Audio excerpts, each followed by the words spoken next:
जय हिंद दोस्तों। मेरा नाम है सागर गुप्ता। डिजायर टू लर्न में आपका स्वागत है। तो जैसा कि अपन ने प्रीवियस लेक्चर में देखा था कि एटमॉस्फेयर का कंपोजिशन क्या होता है, डिफरेंट गैसेस के बारे में जाना था, कितना वो परसेंटेज होल्ड करती हैं, ये इस चीज के बारे में अपन ने जाना था। तो इस लेक्चर में अपन क्या जानने वाले हैं? इस लेक्चर में जानने वाले हैं अपन उसका स्ट्रक्चर। अपन उसमें जानेंगे फिजिकल स्ट्रक्चर, केमिकल स्ट्रक्चर। तो मैं रिक्वेस्ट करूंगा इस सीरीज में आप बने रहिए। डेफिनेटली यहाँ से एक क्वेश्चन आने के चांसेस होते हैं, तो उस क्वेश्चन को मिस नहीं करेंगे, चाहे वो स्टेटमेंट वैसा स्टेटमेंट टाइप का क्वेश्चन हो या चाहे स्टैटिक क्वेश्चन हो, अपन वो क्वेश्चन मिस नहीं करने वाले। तो रिक्वेस्ट करूंगा इस सीरीज में बने रहिए। तो अपन शुरू करते हैं एक नई सीरीज के साथ जिसमें अपन जानेंगे स्ट्रक्चर ऑफ एटमॉस्फेयर। तो अब हम जान लेते हैं कि कैसे एटमॉस्फेयर रिप्रेजेंट करता है vertical arrangement of atmospheric gases और लेयर्स को। तो this layers are further identified on the basis of their chemical properties and physical properties. आपने देखा होगा कि जैसे जियोमॉर्फोलॉजी में अपन पढ़ते हैं कि crust mantle core vertically represent करता है लेयर्स ऑफ अर्थ को, अर्थ सरफेस को रिप्रेजेंट करता है। उसी टाइप से जो लेयर्स है वो रिप्रेजेंट करती है स्ट्रक्चर ऑफ एटमॉस्फेयर को। तो अपन जान लेते हैं on the basis structure of atmosphere कैसे डिवाइडेड है। पहले हम लोगों ने डिवाइड किया है स्ट्रक्चर ऑफ एटमॉस्फेयर को chemical structure and physical structure. Chemical structure कैसे वर्क करेगा? On the basis of composition of gases. और फिजिकल स्ट्रक्चर कैसे करेगा? On the basis of temperature. तो ये दोनों आप चीज ध्यान रखना। एग्जाम पॉइंट ऑफ व्यू से फिजिकल स्ट्रक्चर ज्यादा रिलेवेंट है, यहाँ से टेम्परेचर बेसिस पे क्वेश्चन आते हैं, बट आप केमिकल बेसिस पे भी अपन आप देखिएगा केमिकल स्ट्रक्चर भी यहाँ पे पढ़ाएंगे अपन। तो बहुत इंपॉर्टेंट है दोनों चीजें पढ़ना। अब अपन आगे शुरू करेंगे कि केमिकल स्ट्रक्चर के बारे में अपन आगे पढ़ते हैं। So on the composition of gases, the atmosphere may be divided into two parts. एक तो देखो केमिकल स्ट्रक्चर, जैसे अपन ने मैंने वहां पे डिवाइड करा था केमिकल स्ट्रक्चर और फिजिकल स्ट्रक्चर को। तो यहाँ पे केमिकल स्ट्रक्चर को दो उसमें डिवाइड किया है, एक है होमोस्फीयर एंड दूसरा है अपना हेट्रोस्फीयर। होमोस्फीयर जो डिवाइड होता है, होमोस्फीयर का मतलब क्या होता है कि सेम, ये तो आपको पता होगा, सेम यूनिफॉर्म। ठीक है, जो सारी गैसेस होंगी ना यहाँ पे वो कैसी रहेंगी? अगर यहाँ पे 78% अगर नाइट्रोजन है तो वो यहाँ भी 78% नाइट्रोजन रहेगा। अगर अपन लेयर्स को डिवाइड करेंगे यहाँ पे, ट्रोपोस्फीयर में अगर 78% नाइट्रोजन है तो स्ट्रेटोस्फीयर में भी 78 रहेगी, सेम मीजोस्फीयर में रहेगी। तो होमोस्फीयर का मतलब क्या होता है? यूनिफॉर्म। हेट्रोस्फीयर का मतलब क्या होता है? जो लेयर्स रहेगी ना उसमें जो गैसेस रहेंगी वो अलग अलग रहेंगी। अभी मैं आपको उन गैसेस के बारे में बताऊंगा कैसी कैसी अलग अलग रहेगी। थोड़ी मेरी तबीयत ठीक नहीं है तो थोड़ा आप मैनेज करना वॉइस को, मुझे कोल्ड हो रखा है, तो रिक्वेस्ट है आपसे कि थोड़ा सा मैनेज करिएगा वॉइस को। आगे वाले समय में अपन बेहतर करने की कोशिश करूंगा मैं। तो हेट्रोस्फीयर में क्या होता है? हेट्रोस्फीयर डिवाइडेड है थर्मोस्फीयर में। यहाँ पे सिर्फ एक लेयर आती है थर्मोस्फीयर। होमोस्फीयर में आएगी ट्रोपोस्फीयर, स्ट्रेटोस्फीयर, मीजोस्फीयर। ये मैंने गैसेस के अकॉर्डिंग इसको डिवाइड किया है। फिर इसमें अपन आगे देखते हैं। आगे अपन बात करते हैं होमोस्फीयर की। होमोस्फीयर एक्सटेंड करता है mean sea level to an altitude of 80 kilometre.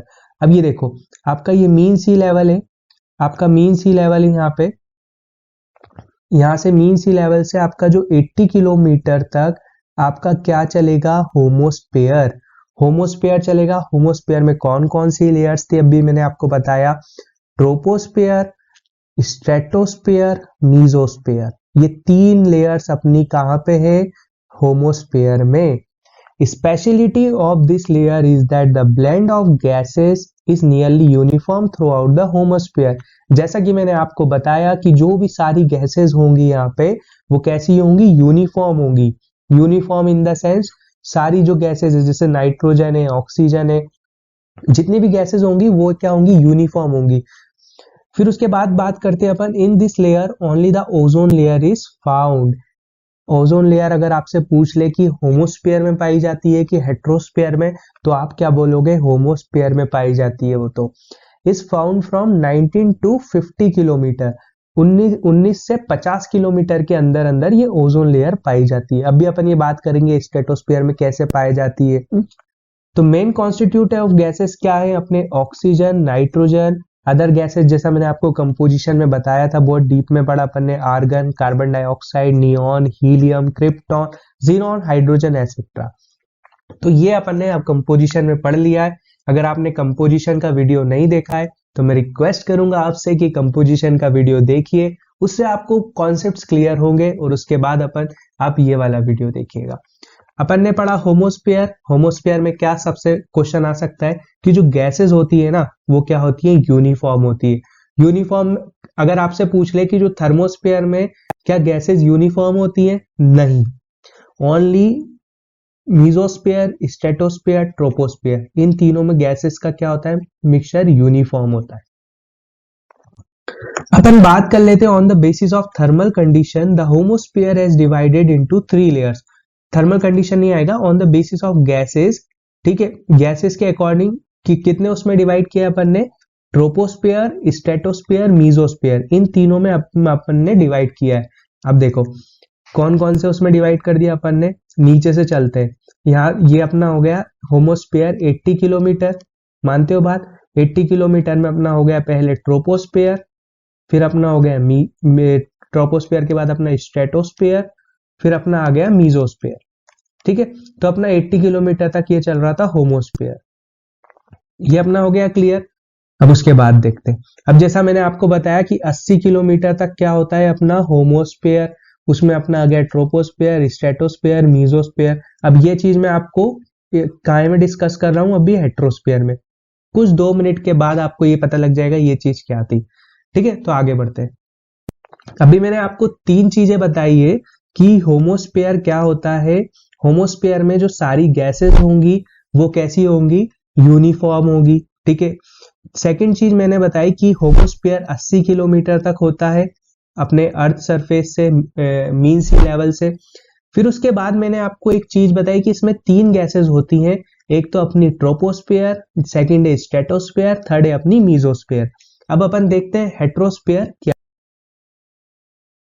है। Heterosphere begins at the altitude of 80 km from the MSL and extend up to the 10,000 kilometre. अभी मैंने आपको बताया कि 80 किलोमीटर तक तो क्या चलता है, 80 किलोमीटर तक चलता है अपना होमोस्फीयर। 80 किलोमीटर के बाद अपना चालू हो जाता है हेट्रोस्फीयर। हेट्रोस्फीयर चालू हो गया। However, for all the practical reason, most of the meteorologists considered the top of the atmosphere at around 480 kilometre. कुछ प्रैक्टिकल रीजन है मेट्रोलॉजिस्ट के कि जो उनको टॉप मानना पड़ता है एटमॉस्फेयर का, उसे वो कितना मानते हैं, 480 किलोमीटर पे। ये ध्यान रखना, 480 किलोमीटर पे एटमॉस्फेयर का टॉप होता है। This is the altitude which is taken to measure solar constant. अपन अब ये जो एल्टीट्यूड काय के लिए मेजर होता है, सोलर कांस्टेंट के लिए। ये अभी तक तो क्वेश्चन मैंने देखा नहीं है सीडीएस में कि सोलर कांस्टेंट किसे बोलते हैं, बट ये क्वेश्चन मैंने देखा हुआ था एक बार, 480 वाला पूछा गया था। तो ये आप ध्यान रखिएगा कि 480 वाला ही क्वेश्चन आ सकता है।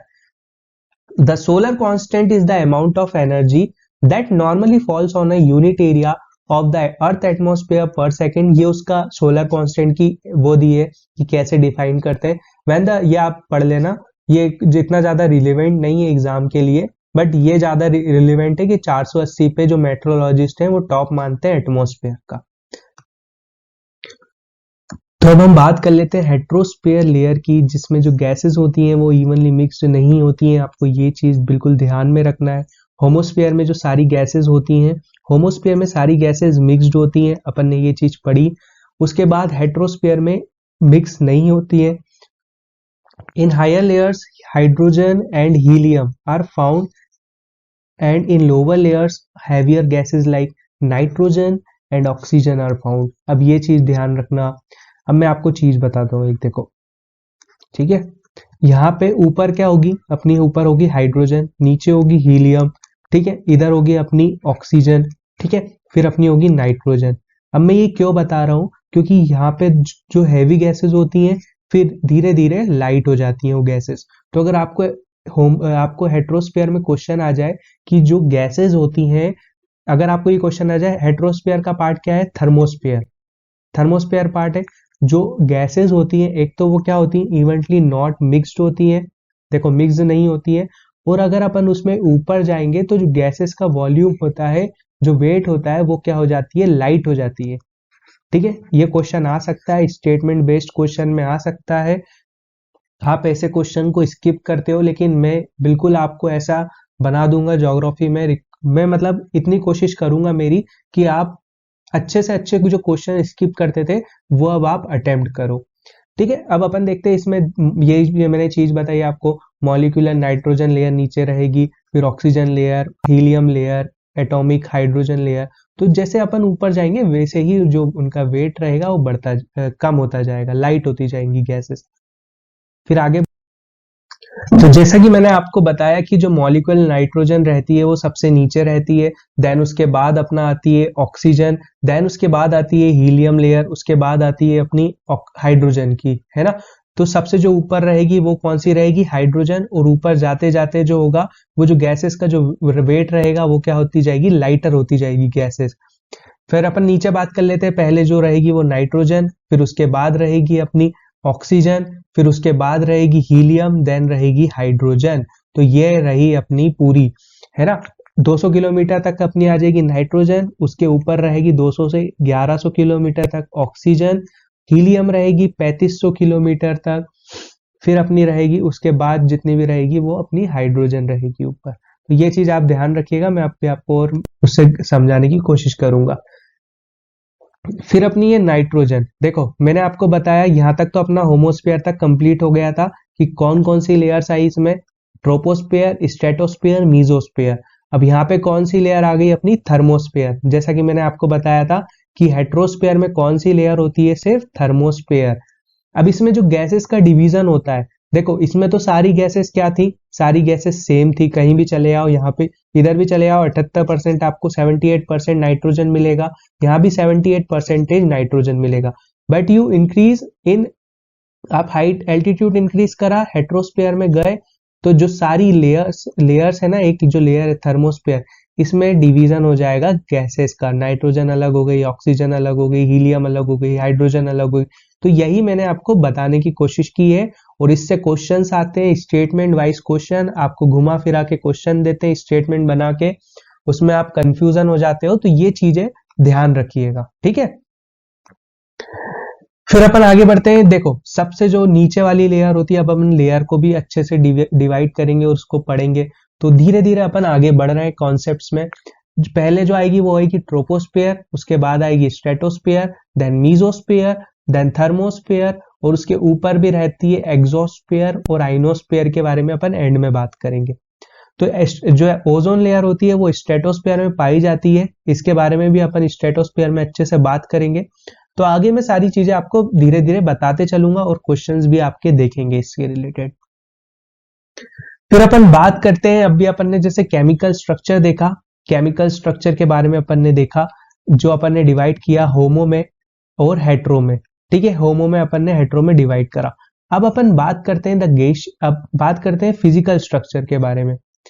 Physical structure, the gaseous area surrounding the planet is divided into several concentric strata or layers.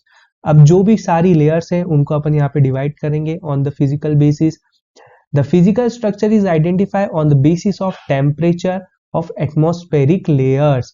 अब अपन यहाँ पे कैसे डिफाइन करेंगे, उनके टेम्परेचर के हिसाब से। पहले अपन ने कैसे डिफाइन किया था उनको, गैसेस के अकॉर्डिंग।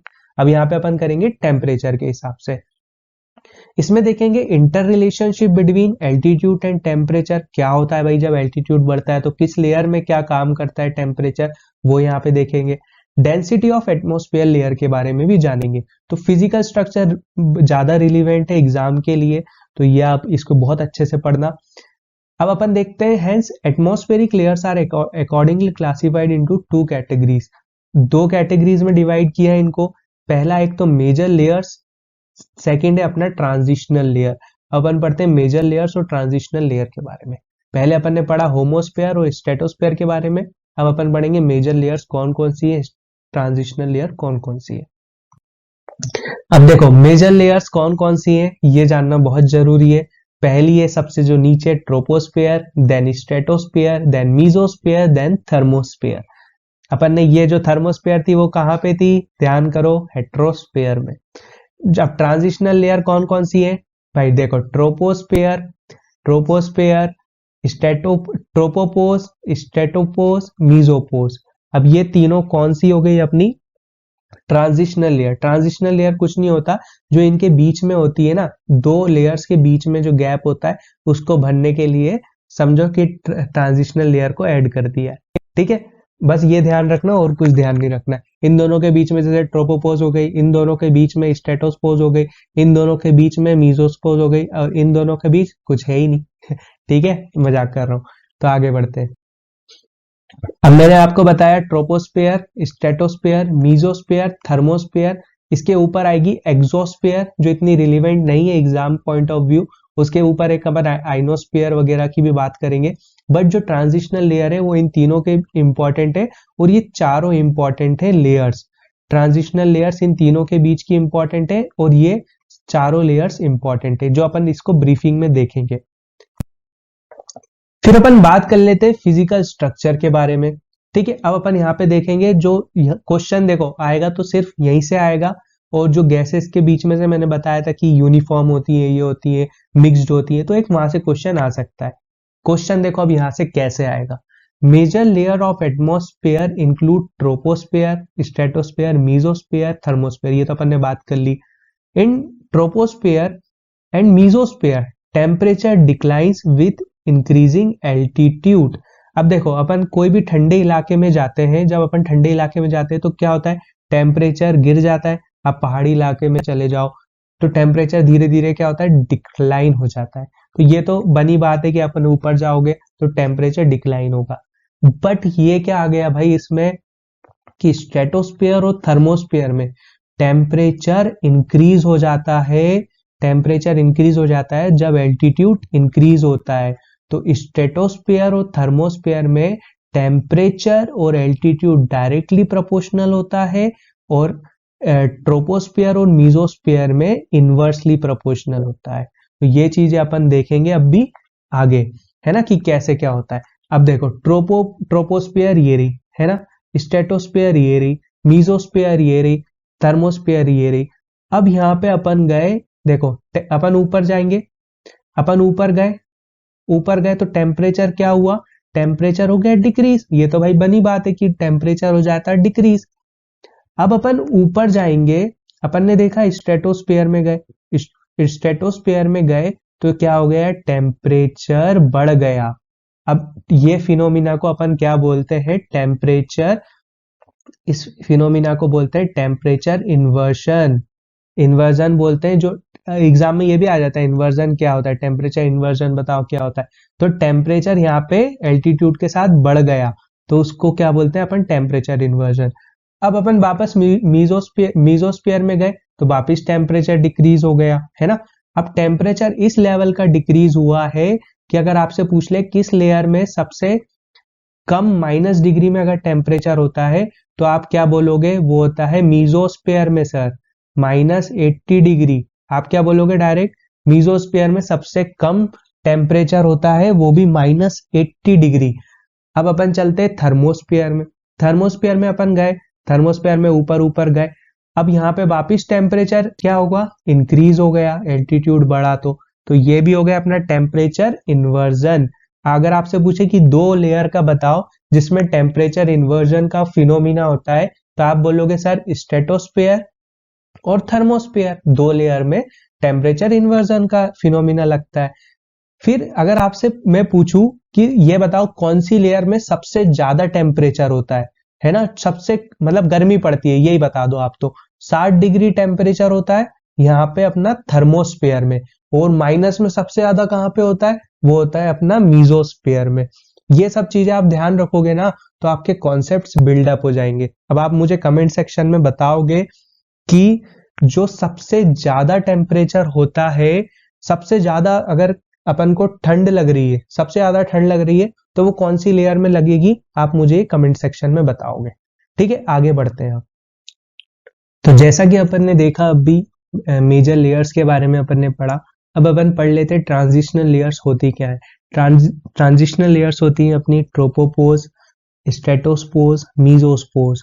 ठीक है, this layers are relatively thin, ये जो लेयर्स होती हैं बहुत थिन होती हैं, and are located between major layer of atmosphere. ये कहाँ पे लोकेटेड होती हैं? जैसे ये ट्रोपोस्फेयर है, स्ट्रेटोस्फेयर है, मीजोस्फेयर है, थर्मोस्फेयर है, तो इनके बीच में जो ये होती हैं लेयर लोकेटेड होती हैं। This have contrasting thermal properties. अब मैं बताता हूँ आपकी इनकी प्रॉपर्टीज, थर्मल प्रॉपर्टीज के बारे में पढ़ते हैं। Hence in this layer there is no change in temperature with change in altitude। अब देखो यहाँ पे क्या होता है, ये अपनी एक लेयर है ट्रोपोस्फेयर, ये अपनी एक लेयर है स्ट्रेटोस्फेयर, है ना। अब यहाँ बीच में कौन सी आ गई अपनी ट्रोपोपोज। यहाँ पे क्या होता है, यहाँ पे क्या होता है, एल्टीट्यूड बढ़ रहा है तो क्या होगा, टेम्परेचर डिक्रीज होता है। यहाँ पे एल्टीट्यूड बढ़ रहा है तो क्या होता है, टेम्परेचर भी बढ़ता है ना। ये अब मैं स्ट्रेटोस्फेयर की बात कर रहा हूँ, यहाँ पे मैं बात कर रहा हूँ ट्रोपोस्फेयर की, और यहाँ पे मैं बात कर रहा हूँ ट्रोपोपोज की। ठीक है, ट्रोपोपोज में क्या होता है, यहाँ पे होता है this layers is no change in temperature. यहाँ पे जो टेम्परेचर रहेगा वो कांस्टेंट रहेगा। अगर आपसे पूछ ले कि ट्रोपोपोज में टेम्परेचर बढ़ता है, कम होता है कि कांस्टेंट रहता है, तो आपको बोलना है भाई कांस्टेंट होता है ट्रोपोपोज में। On the basis of this layer are called isothermal layers. इसी के बेसिस पे इसको क्या बोलते हैं, आइसोथर्मल लेयर्स। ठीक है, ये चीज आप ध्यान रखना, आइसोथर्मल लेयर्स। तो अपन एक यहाँ पे क्विक रिवीजन करेंगे कि कौन कौन सी लेयर्स में डिक्रीज होता है, टेम्परेचर इंक्रीज होता है। तो यहाँ पे देखते हैं, देखो मेजर लेयर्स में अपना ट्रोपोस्फेयर है, स्ट्रेटोस्फेयर, मीजोस्फेयर, थर्मोस्फेयर। इसमें क्या होता है, सबसे नीचे वाली लेयर होती है 0 से 15 किलोमीटर तक। इसमें क्या होता है, जो टेम्परेचर होता है विथ एल्टीट्यूड डिक्लाइन होता है। फिर स्ट्रेटोस्फेयर में इंक्रीज होता है, मीजोस्फेयर में डिक्लाइन होता है, थर्मोस्फेयर में इंक्रीज होता है। अब अपन बात करते हैं ट्रांजिशनल लेयर्स की। ट्रांजिशनल लेयर्स में कोई सी भी हो वो चलेगा कांस्टेंट, यहाँ भी कांस्टेंट, यहाँ भी कांस्टेंट। तो ये आपको बिल्कुल दिमाग में बिठा लेना ये चीज, क्योंकि ये चीज से ही क्वेश्चन आपके फ्रेम होंगे और सारे स्टेटमेंट क्वेश्चन यहाँ से फ्रेम हो सकते हैं। ठीक है, तो आप ट्राई करना ये क्वेश्चन, मतलब ये क्वेश्चन आप सॉल्व करने की कोशिश करना अगर एग्जाम में आता है तो। बाकी अपन प्रैक्टिस भी करेंगे इसके आगे। चलो आगे देखते हैं। अब अपन बात कर लेते हैं ट्रोपोस्फेयर के बारे में। Troposphere is the atmospheric layer closest to the mean sea level. जैसा मैंने आपको बताया कि मीन सी लेवल से ट्रोपोस्फेयर सबसे ऊपर होती है, and contains the largest percentage around 80%। ये कितना, 80% कंटेन करती है of the mass of total atmosphere. पूरे एटमॉस्फेयर का 80% ये कंटेन करती है। Temperature and water vapour contained in the troposphere decrease rapidly with altitude. ये जैसा मैंने आपको बताया था कि जब एल्टीट्यूड बढ़ता है तो जो ट्रोपोस्फियर में टेम्परेचर होता है वो डिक्रीज हो जाता है। तो यही वो बात यहाँ पे लिखी है। Temperature decrease with increasing height at the rate of 6.5 degree Celsius पर 1 किलोमीटर। अगर आप 1 किलोमीटर ऊपर जा रहे हो तो आपका जो टेम्परेचर है वो 6.5 डिग्री सेल्सियस यहाँ पे कम हो जाएगा। ठीक है, अपना डिक्रीज हो जाएगा। फिर अगर आप जैसे 2 किलोमीटर चले गए तो 13 हो जाएगा। तो यही बात यहाँ पे बोली है, this rate of decrease of temperature is called normal lapse rate और इन्वायरमेंट लैप्स रेट। तो ये चीज को आप ध्यान रखना, इसे भूलना मत, ये क्योंकि इंपॉर्टेंट है। ये क्वेश्चन आया भी हुआ है, इन्वायरमेंट लैप्स रेट क्या होता है और कितने उससे डिक्रीज होता है टेम्परेचर। 6.5 डिग्री सेल्सियस से टेम्परेचर डिक्रीज होता है। अब मैं अगर आपको एक ग्राफ के थ्रू समझाना चाहूँ तो देखो, ये अपना, ठीक है, अब ये अपना एल्टीट्यूड जो अपना किलोमीटर में है, और ये है अपना टेम्परेचर, ये अपना टेम्परेचर जो सेल्सियस में है। अब जो 6.5 डिग्री सेल्सियस से 1 किलोमीटर पे बार बार क्या हो रहा है, टेम्परेचर कम हो रहा है। तो यही बात यहाँ पे मैंने आपको ग्राफ के थ्रू समझाने की कोशिश की। फिर अपन देखते हैं water vapour plays a major role in regulating air temperature because it absorb solar energy and thermal radiation from the planet surface. जैसा मैंने आपको बताया था, वाटर वेपर भी एक ग्रीन हाउस गैस है, कंपोजिशन में बताया था। उससे क्या होता है, ये जो लेयर्स इनकमिंग रेडिएशन आती है उसको एब्जॉर्ब कर लेता है, इसकी टेंडेंसी होती है। तो ये एक इंपॉर्टेंट रोल प्ले करता है इंपॉर्टेंट रोल प्ले करता है regulating air temperature of earth surface. तो ये आप चीज ध्यान रखिएगा, ठीक है। अब जितने भी जो वेदर फिनोमिनाज होते हैं ना, जो बड़े बड़े फिनोमिनाज होते हैं, cloud formation, cyclone formation, rainfall, कहाँ पे अकर होते हैं? वो होते हैं ट्रोपोस्फियर में, ठीक है। इसके कारण ऑल थ्रो टर्बुलेंस यहाँ पे सबसे ज्यादा होता है, में extend into the lower portion of the stratosphere. अगर हम बात करें तो जो स्ट्रेटोस्फियर है, स्ट्रेटोस्फियर में इतना टर्बुलेंस नहीं होता है। तो सारा जो भी टर्बुलेंस होगा वो अपना कहाँ पे होगा? वो होगा अपना ट्रोपोस्फियर में, और स्ट्रेटोस्फियर में हल्का फुल्का टर्बुलेंस देखा जाता है। Troposphere means region of mixing, हम इसको रीजन ऑफ मिक्सिंग बोलते हैं, and is so named because of vigorous convective air currents, ठीक है, within the layer. Because of turbulence this layer is not suitable for air transport. अगर मैं आपको बोलूं कि भाई ये जो आपका एरोप्लेन है, ठीक है, जो आपका एरोप्लेन ये चल रहा है, इग्नोर माई ड्रॉइंग, ड्रॉइंग को इग्नोर करना।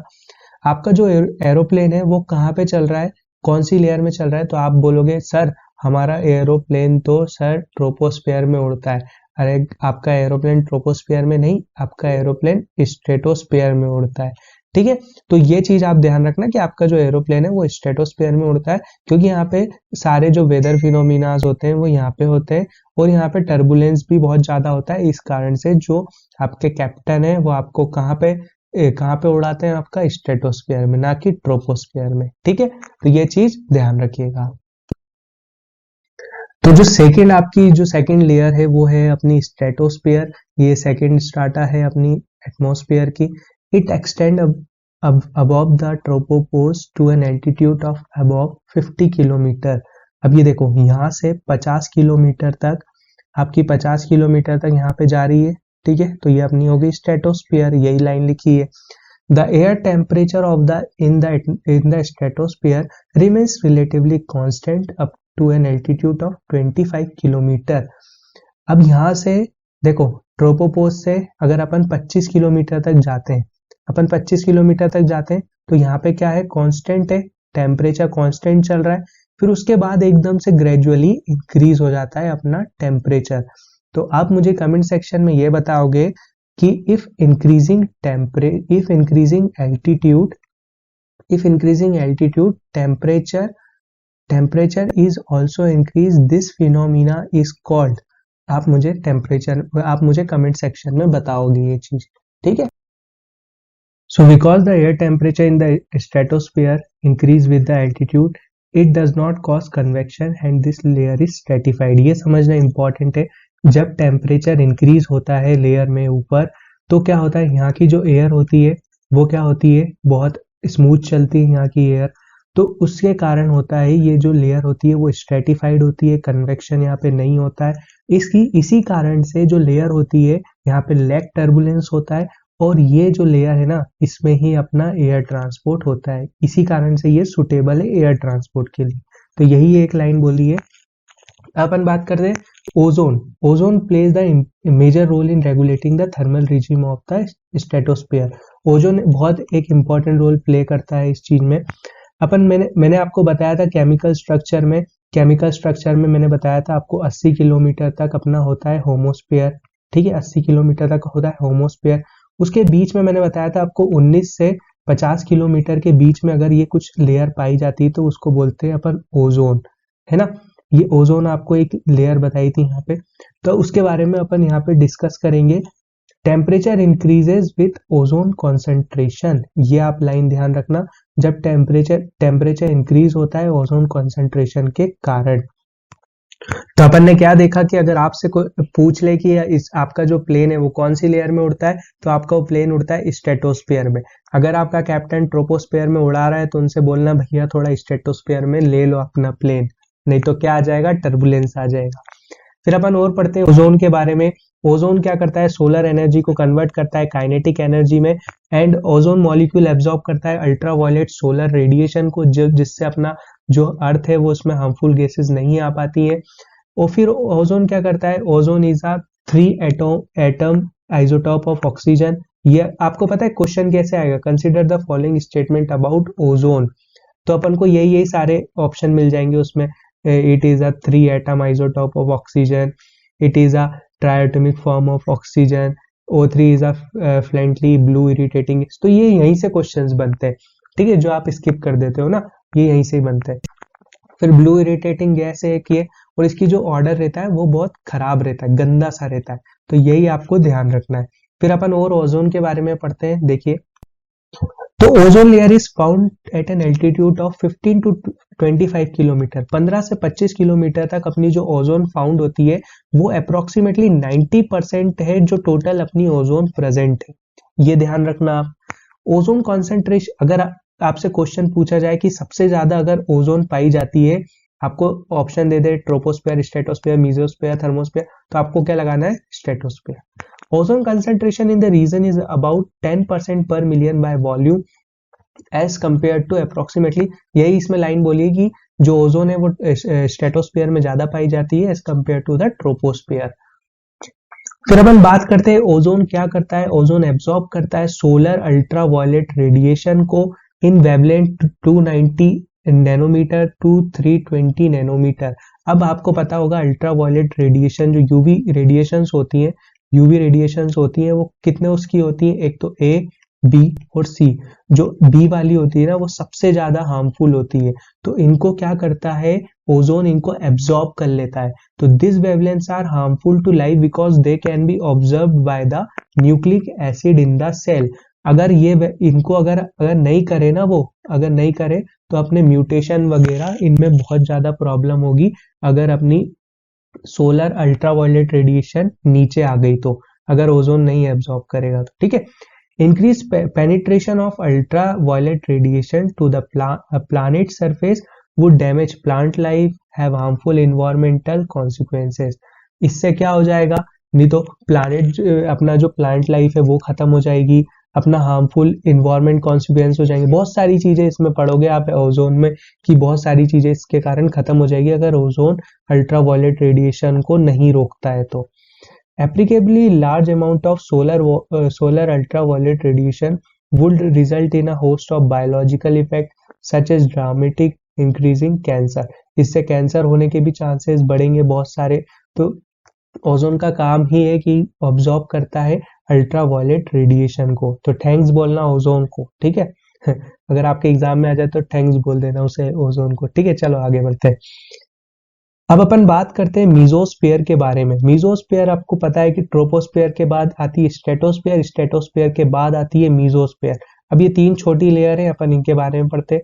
अपन ने ट्रोपोस्फीयर पढ़ा, स्ट्रेटोस्फीयर पढ़ा, अब मीजोस्फीयर पढ़ते हैं।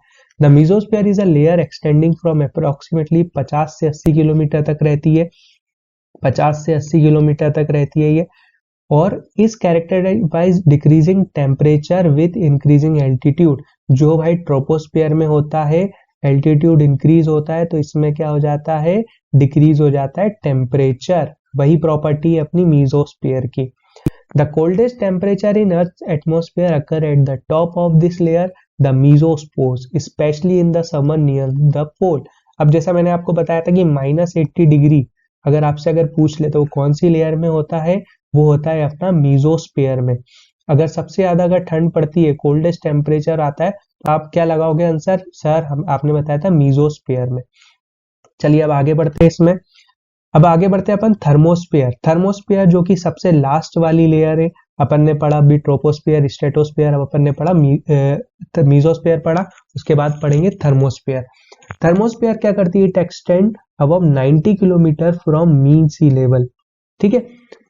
Based on the vertical temperature profile in the atmosphere, the thermosphere is the highest layer. अब यही मैंने आपको बताया था कि हाईएस्ट लेयर अगर पूछ ले तो सबसे ऊपर कौन सी है, thermosphere, located above the mesosphere. While in the troposphere and mesosphere, the temperature decrease with altitude. In the stratosphere and thermosphere, the temperature increase with height called temperature inversion. अब ये लाइन में कितनी बार आपको बता चुका हूँ, ये तो अब रट ही जाना चाहिए आपको कि एल्टीट्यूड इंक्रीज हो रहा है तो डिक्रीज होता है अपना टेम्परेचर। कौन कौन से में, स्ट्रेटोस्फीयर, अपना कौन कौन से में, ट्रोपोस्फीयर और मीजोस्फीयर में। अब अपना टेम्परेचर ऐसा लग रहा है कि मेरा टेम्परेचर कम हो चुका है, क्योंकि ठंड बढ़ी है और मेरे को थोड़ा कोल्ड हो गया है, तो थोड़ा सा आप मैनेज करना। टेम्परेचर टेम्परेचर बढ़ता है जब एल्टीट्यूड यहाँ पे बढ़ता है, तो कौन सी लेयर में बढ़ता है, थर्मोस्फेयर में, और बढ़ता है अपना स्ट्रेटोस्फेयर में। तो यही वो बार बार लाइन आ रही है आपकी, क्योंकि यहाँ से क्वेश्चन आता है डेफिनेटली, और इसी फिनोमिना को क्या बोलते हैं, temperature inversion. It is separated from the mesosphere by the mesopause in which the temperature does not change much vertically. अब मैंने आपको बताया था मीजोस्पोज में जो टेम्परेचर रहता है वो क्या रहता है, कांस्टेंट रहता है। ठीक है, तो ये चीजें मैंने आपको बताई थी, ये चीजें ध्यान रखना। Above the thermosphere, the upper limit of the atmosphere, the exosphere can be found blending into space. अब अगर हम बात करें, मैंने आपको बताया था कि थर्मोस्फेयर एंड हो जाता है, तो ये एग्जोस्फेयर कहाँ से आ गई। अब हम एग्जोस्फेयर के बारे में बात करेंगे। Exosphere can be found blending into space. अब इसके बारे में बात करेंगे, एग्जोस्फेयर कहाँ पे पाई जाती है। थर्मोस्फेयर अपन ने पढ़ा, because there are relatively few molecules and atoms in the thermosphere, even absorbing small amounts of solar energy can significantly increase the air temperature, making the अब यहाँ पे मैंने आपको बताया था कि थर्मोस्फेयर, अगर आपसे पूछ ले कि सबसे ज्यादा गर्मी कहाँ पे होती है, सबसे ज्यादा गर्मी होती है थर्मोस्फेयर में, सबसे ज्यादा ठंड कहाँ पे होती है, मीजोस्फेयर में, और सबसे ज्यादा ठंड होती है थर्मोस्फेयर में। वो ग्राफ याद करो जो 60 तक जा रहा था, तो सबसे ज्यादा होती है थर्मोस्फेयर में। Above 200 kilometre the temperature become independent of altitude, है ना। थर्मोस्फेयर इज डिवाइडेड इनटू, अब वो आप ग्राफ देखना, उसमें 200 किलोमीटर के बाद टेम्परेचर हो जाएगा, टेम्परेचर कांस्टेंट होने लगेगा उसमें। आप वो ग्राफ देखना। Temperature is divided into 2 layers, एक तो आइनोस्फेयर और एक्सोस्फेयर। 2 उसमें डिवाइड हो जाती है, थर्मोस्फेयर, आइनोस्फेयर और एक्सोस्फेयर में। अब अपन बात करते हैं आइनोस्फेयर के बारे में। The ionosphere is defined by atmospheric effects on radio wave propagation as a result of presence and variation in concentration of free electron in the atmosphere. This layer is used, अगर आपसे पूछ ले कि कौन सी layer used होती है radio transmission के लिए, तो आप मुझे क्या बोलोगे, सर आइनोस्फेयर। आइनोस्फेयर यूज होती है रेडियो ट्रांसमिशन के लिए, है ना। अब इसमें इसको भी अपन ने 3 उसमें डिवाइड किया है, D region, E region, F region. D region होती है 60 से 90 किलोमीटर, ठीक है, या in altitude but disappear at night, ये नाइट में डिसअपियर हो जाती है। और ये होती है 90 से 140 किलोमीटर, ई रीजन। एफ रीजन होता है 140 किलोमीटर तक, ठीक है। तो ये ज्यादा रिलेवेंट नहीं है आपके एग्जाम के लिए, बट मैंने सोचा कि आपको थोड़ा सा हिंट दे दूं। फिर during the day it has 2 regions. Night में अपन ने देखा डी रीजन, ई रीजन, ये वाले रीजन। अब डे में कौन कौन से रीजन होते हैं, एक तो F1 रीजन और F2 region. Region from 140 to 180 kilometre वो होता है अपना F1, और रीजन होता है जहां पे इलेक्ट्रॉन पीक्स होते हैं, concentration of electron peaks high होते हैं, वो होता है 250 से 500 किलोमीटर, 500 किलोमीटर। तो आपको ध्यान रखना है कि अपना रात में कौन कौन से रीजन होंगे, D region, E region, F reason, और ये इसमें कौन से होंगे, इसमें F1 और F2 रहेंगे। तो ये चीजें दोनों। तो अगर आपसे पूछा जाए कि रेडियो ट्रांसमिशन कहाँ पे होता है, कौन सी लेयर में होता है, तो आपका आंसर क्या होगा, आपका आंसर होगा आइनोस्फेयर। आइनोस्फेयर आपका आंसर होना चाहिए, ठीक है। ये क्वेश्चन बहुत बार आया हुआ है फॉर द स्टैटिक पर्पस, ये इंपॉर्टेंट रहेगा आपके एफ कैट, SSC, CGL, बहुत सारे इंपॉर्टेंट क्वेश्चन यहाँ से बन पाएंगे। फिर अपन देखते हैं अब एग्जोस्फेयर। एग्जोस्फेयर क्या है, एग्जोस्फेयर में अपन अब देखो, अपन ने क्या बात की थी, थर्मोस्फेयर। थर्मोस्फेयर के बाद आया अपना मीजोस्फेयर। मीजोस्फेयर के बाद आएगा अपना एग्जोस्फेयर, ठीक है। एग्जोस्फेयर आ गया अपना। The exosphere is the most distant atmospheric region from the earth surface, MSL। अब ये सबसे ऊपर वाला सरफेस है, ठीक है। सबसे ऊपर अगर आपसे पूछ ले तो वो है अपना एग्जोस्फेयर, बट ये डिपेंड करता है अपना सोलर एक्टिविटी पे। The altitude of its lower boundary known as thermopause ranges, ठीक है। इसकी अगर अपन इन दोनों के बीच की बात करें, एग्जोस्फेयर और इनकी, तो इसकी जो ट्रांजिशनल लेयर रहेगी वो रहती है थर्मोपोज, ठीक है। बट ये डिपेंड करता है, जैसे अपन ने ट्रोपोस्फेयर की बात करी थी, कितनी रहती है 18 से 20, 0 से 20, ये सारी चीजें अपनी ट्रोपोस्फियर में रहती है। बट ये सारी चीजें डिपेंड करती है solar activity, and solar activity क्या है, अनप्रिडिक्टेबल। अब कितनी भी ज्यादा सोलर रेज आ सकती है, तो this is called the unpredictable layer, है ना। यहाँ पे अनप्रिडिक्टेबल चीजें हो सकती हैं, तो इसमें कोई नहीं होगा कि आपकी ये जो पूरे नंबर्स है ना, ये सारी चीजें डिपेंड करेंगी सोलर एक्टिविटी पे। तो ये आप चीजें को ध्यान रखिएगा, बस एक्सोस्फीयर में इतना ही पढ़ना है। फिर अपन कुछ कंक्लूजन देख लेते हैं। In conclusion, troposphere, tropopause, stratosphere, stratopause, mesosphere, mesopause, भाई काय के पार्ट है, होमोस्फीयर की, जैसे मैंने आपको बताया था। Thermosphere are related, ionosphere, exosphere are part of heterosphere. अब देखो, मैंने आपको बताया था केमिकल स्ट्रक्चर में बताया था, जहां से अपन ने शुरुआत की थी, होमोस्फीयर किसका पार्ट है, होमोस्फीयर में कौन कौन आएगा, ट्रोपोस्फीयर, स्टेटोस्फीयर और मीजोस्फीयर। मीजोस्फीयर इन तीनों के जो बीच की ट्रांजिशनल लेयर्स होंगी, वो भी किस में आएंगी, होमोस्फीयर में। अब हेट्रोस्फीयर में अपन कौन कौन आ रहा है, हेट्रोस्फीयर में आ रहा है थर्मोस्फीयर और उसके साथ है अपना are and related ionosphere and exosphere. ठीक है, तो ये चीजें आप ध्यान रखना। अब अपन बस ये अपना इंपॉर्टेंट है, जो टेम्परेचर वाला पार्ट है ना, इसको अच्छे से रिवाइज कर लेना, नोट्स बना लेना, इसका प्रिंट आउट निकलवा लेना। और आशा करता हूं कि मैं आपको बहुत अच्छे से मैंने समझाने की कोशिश की है। प्लीज मुझे कमेंट सेक्शन में बताना, कुछ इंप्रूवमेंट लगता है तो प्लीज बताइए, मैं उसे बेहतर करने की आपके सामने कोशिश करूंगा। मेरा नाम है सागर गुप्ता, डिजायर टू लर्न में आपका स्वागत है। और अब मैं आपसे विदा लेता हूं इसी उसमें कि आपको ये वीडियो अच्छा लगा होगा। This video is presented by me Sagar Gupta. Thanks for watching. अगर आप इंस्टाग्राम पे फॉलो करना है तो आप डिजायर टू लर्न पे फॉलो कर सकते हो for the daily current affairs, और for the PDF you can follow us on the Telegram desire to learn. I am very sure आपको ये वीडियो पसंद आया होगा। प्लीज मुझे बताइएगा कमेंट सेक्शन में कि मैं और क्या इंप्रूवमेंट इसमें कर सकता हूँ। तो जय हिंद, जय भारत, मिलते हैं नेक्स्ट लेक्चर में। आपसे विदा लेता हूँ। नेक्स्ट जो लेक्चर रहेगा अपन इस पे एमसीक्यू सॉल्व करेंगे, पूरे एटमॉस्फेयर पे क्वेश्चन सॉल्व करने वाले हैं अपन। ठीक है, तो जो जो क्वेश्चंस आपके आएंगे, पीवाईक्यूज हुए, एमसीक्यूज हुए, वो पूरे अपन यहाँ पे सॉल्व कर लेंगे। चलिए मिलते हैं, ऑल द वेरी बेस्ट, जय हिंद, जय भारत।